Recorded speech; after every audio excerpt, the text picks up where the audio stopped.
Well, hello there, everybody. This is your friendly Professor Peter Shickley with another Report from Hoople.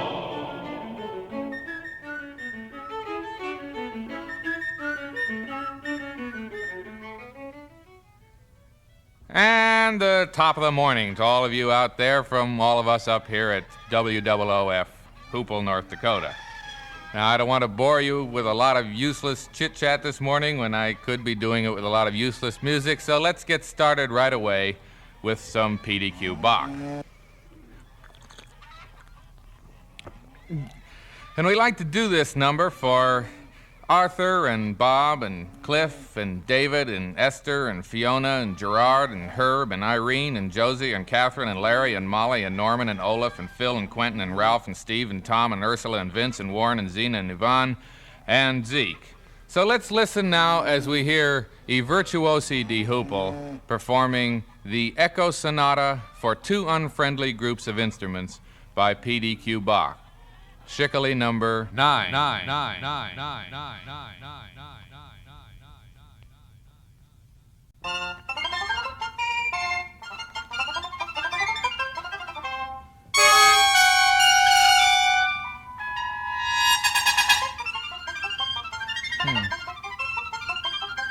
Something sounds a little funny. Doesn't sound right. Maybe we got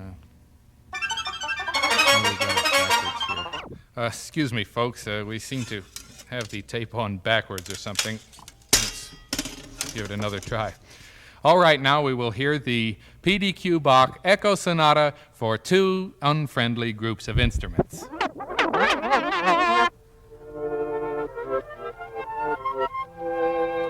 Well, it's better, but it still doesn't sound quite right.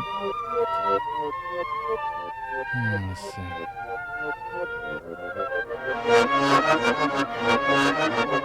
I don't recognize that. I think I must have... let's try rewinding and starting all over again. Okay.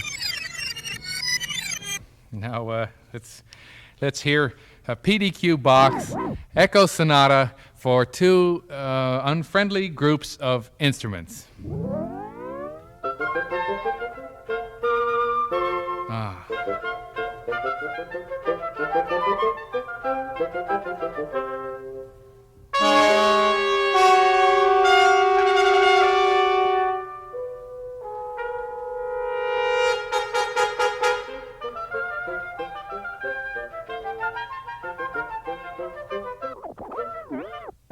Wait a minute.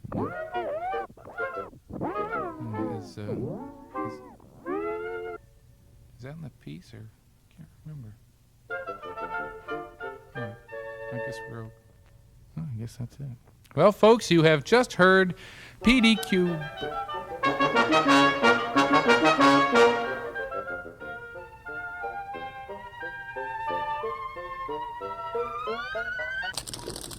Uh-oh. Well, folks, I'm afraid the tape is broken on me here. So I'll have it fixed in just a jiffy.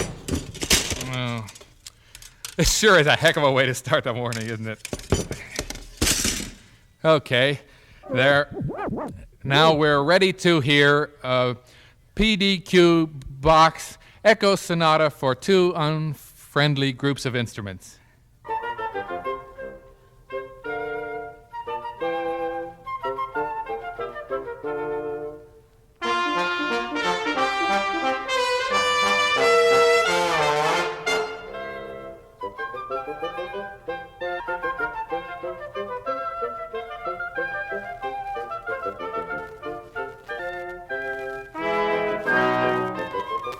Hey, what's doing that?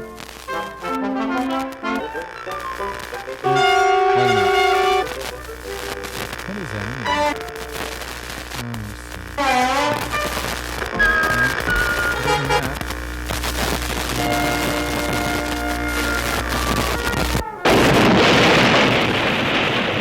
Maybe we can do a station break in here. WOOF, Hoople. Well, folks, we've had a little trouble with one of our machines, and the west wall is blown out, so I think we'll have a